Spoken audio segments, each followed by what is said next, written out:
Malheureusement, on vient de se faire voler une voiture ici à Abidjan. Vous le savez certainement, j'ai une activité de location de voitures. L'un de nos véhicules, un SUV, vient d'être volé.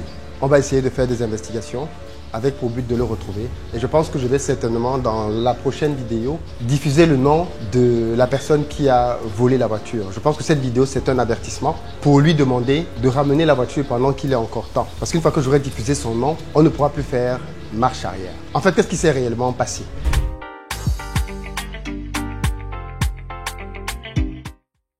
Salut à toi, bienvenue sur ma chaîne, moi c'est Philippe Simon. Ici je te parle de business, des réalités concrètes de l'entrepreneuriat sur le continent africain. Si ça t'intéresse, tu t'abonnes et tu partages les vidéos. Si vous êtes en Côte d'Ivoire et que vous n'avez pas l'intention de me voler une voiture et que vous avez besoin d'un véhicule pour vous déplacer, vous avez un numéro de téléphone sur lequel vous pouvez nous joindre.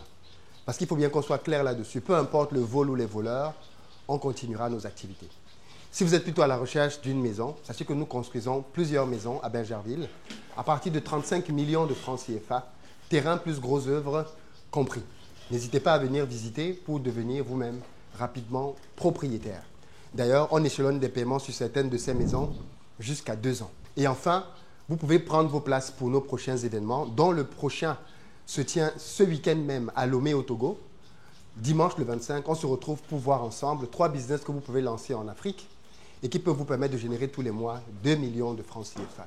Et pour nos amis qui sont en Amérique du Nord, on se retrouve au Canada le 14 juin et le 21 au Maryland pour 2 journées de formation exclusives au cours desquelles je vais vous partager les meilleures niches que beaucoup de gens ne connaissent pas et dans lesquelles vous pouvez investir sur le continent africain. Soyez nombreux à prendre vos places. Le lien dans la description est disponible. J'ai commencé cette vidéo en vous annonçant une triste nouvelle. On a été victime d'un vol. En tout cas, tout laisse penser cela. Et je vais vous raconter dans cette vidéo ce qui s'est passé, du moins au stade actuel, où est-ce qu'on en est réellement. J'ai reçu tout à l'heure un message qu'aucun chef d'entreprise ne veut recevoir. Mon collaborateur qui est en charge de la location des voitures m'envoie un message en disant « Monsieur, j'ai une mauvaise nouvelle. On s'est fait voler un de nos véhicules. » Sur quoi, bien évidemment, interloqué, je lui demande davantage de précision. Qu'est-ce qui se passe et pourquoi tu penses qu'on s'est fait voler un véhicule ? En réalité, on a eu un monsieur qui est venu ici pour une location de voiture. Un monsieur qui, de ce que j'ai compris, serait dans la cinquantaine. Je vais prendre son nom et toutes les informations à son sujet. Je vais les partager ici s'il ne réagit pas suite à cette vidéo. Donc, partagez-la massivement. Parce qu'il se reconnaît bien évidemment. Il vient ici, il prend une vidéo, enfin, il prend une voiture et il la loue pour une dizaine de jours. La première location se déroule sans embâche. Très bien. Il a payé, il a terminé sa location. À la fin de sa location, on lui change de véhicule. Donc, on lui change de SUV en réalité. On lui propose un autre SUV parce que le véhicule en question, je pense qu'il devait aller sur une autre location. Donc, on lui propose un autre véhicule. Il accepte, pas de problème. Et quand le deuxième véhicule qu'il prend arrive à son terme, le terme était, je pense, dimanche ou lundi, je ne sais plus, enfin 1 ou 2 jours. Et il appelle pour demander une prolongation de 3 jours. En promettant qu'il va faire le paiement le lendemain parce qu'apparemment, il aura un problème avec sa banque. Pourquoi ? Parce qu'il a déjà fait plusieurs dépenses récemment et donc il ne peut pas utiliser de retrait ce jour-là. Il demande une petite faveur, c'est de pouvoir payer le lendemain. Le commercial lui accorde donc la grâce en disant « Ok, il n'y a pas de problème, vous pouvez payer demain. » Le lendemain, donc, il avait promis de payer dans la journée. Le commercial attend, toute la journée passe sans vouloir mettre la pression au client de manière inutile. On n'a pas de retour. À la fin de la journée, il envoie un message au client poliment en disant « Voilà, monsieur, nous avons attendu toute la journée, vous n'avez pas fait signe. Qu'en est-il » Le monsieur ne réagit pas. Il appelle répondeur. Bon, je pense que sur le coup, il se dit « Bon, le monsieur est peut-être occupé, on va essayer le lendemain. » Le lendemain, il essaie encore de joindre la personne, rebelote, rien du tout. Et là, ça devient bien évidemment inquiétant. On appelle en direct, on appelle sur WhatsApp, aucun des numéros ne passe. Le monsieur n'est plus joignable du tout. Et bien évidemment, à ce stade-là, on commence à s'inquiéter parce qu'on se dit, bon, ça, ce n'est pas une attitude normale. Tu ne peux pas louer un véhicule. Le jour où tu dois faire une prolongation de paiement, tu disparais totalement. C'est même plutôt alarmant. Et à ce stade-là, bien évidemment, les collaborateurs commencent donc à se poser des questions. Qu'est-ce qu'on fait dans ce cas de figure ? L'étape d'après, bien évidemment, c'est de localiser le véhicule. Parce que ça, bien évidemment, tous nos véhicules sont localisés. Il me semble qu'on essaye de tester sur un des véhicules et on se rend compte que je crois qu'il y a une des localisations qui ne signale plus. Donc peut-être que le monsieur a essayé de couper les localisations. Mais comme on en a mis plusieurs, il ne le sait certainement pas. Il en a peut-être coupé une. En tout cas, le véhicule sur l'une de nos principales localisations est complètement disparu. On ne voit pas le véhicule. Et là, bien évidemment, tu flippes. Tu te dis, waouh, le client ne décroche pas. La voiture n'est pas traçable. On n'a plus aucune nouvelle. Qu'est-ce qui se passe? L'écran est noir. Heureusement, comme je disais, on a plus d'un tour dans notre sac. On va donc vérifier sur d'autres systèmes de localisation qu'il y a dans les voitures. Et grâce donc à un autre système, on localise le véhicule. Et une fois donc qu'on localise le véhicule, on se pose une question. Est-ce que c'est un traquenard? Est-ce que c'est un piège? Le véhicule est localisé en ce moment même au niveau d'une église. Qu'est-ce que le véhicule fait à l'église?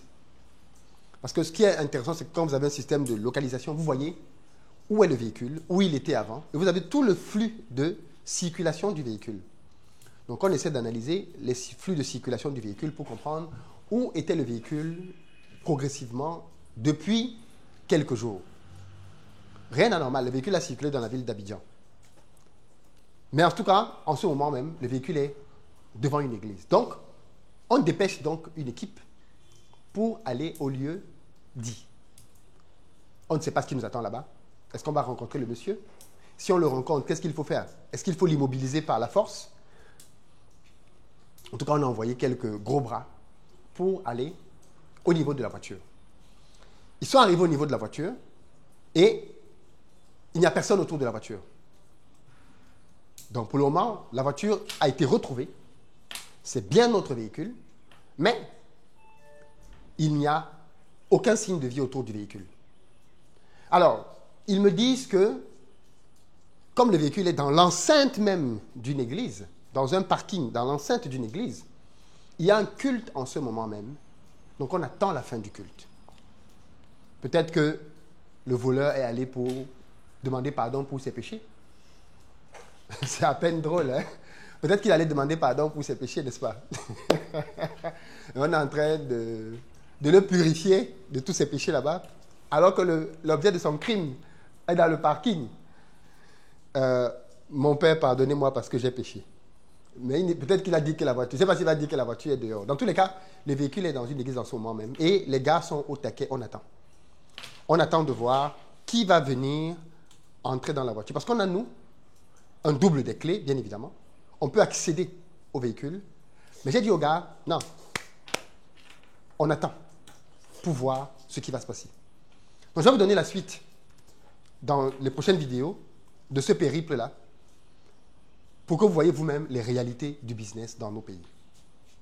Tu dis que tu viens faire du business en Afrique, tu viens pour développer le continent, tu viens pour donner du travail aux gens, tu viens pour contribuer en mettant ta main à la pâte. Et voilà comment ça se passe. Tu es en face de rapaces qui, pour certaines, sont sans scrupules et sont prêtes à tout pour te voler. Voilà un véhicule qui nous a coûté à peu près une vingtaine de millions de francs, dont à peu près 30 000 euros, qui est aujourd'hui en train d'être purement et simplement volé. Bon, pour le moment, on a, bien évidemment, on est dans le calme, on attend. Il n'y a pas le feu. Surtout qu'on a identifié le véhicule, c'est déjà rassurant. Et ça conforte dans l'idée de... Il faut vraiment investir dans la sécurité quand tu fais du business dans nos pays. Encore plus qu'ailleurs, il faut vraiment investir dans la sécurité. Installer des balises GPS dans les véhicules, ça a un coût. Installer plusieurs balises, ça a un coût encore plus élevé. Et pourtant, c'est un prix qu'on accepte de payer pour être en paix. Et aujourd'hui, quand ce genre de scène arrive, tu te dis, waouh, si je n'en avais qu'une seule, j'aurais perdu une voiture de X millions, quoi. Mais à ce stade-ci, moi, ma tête est plutôt dans attraper ce monsieur. Il nous le faut, vivant.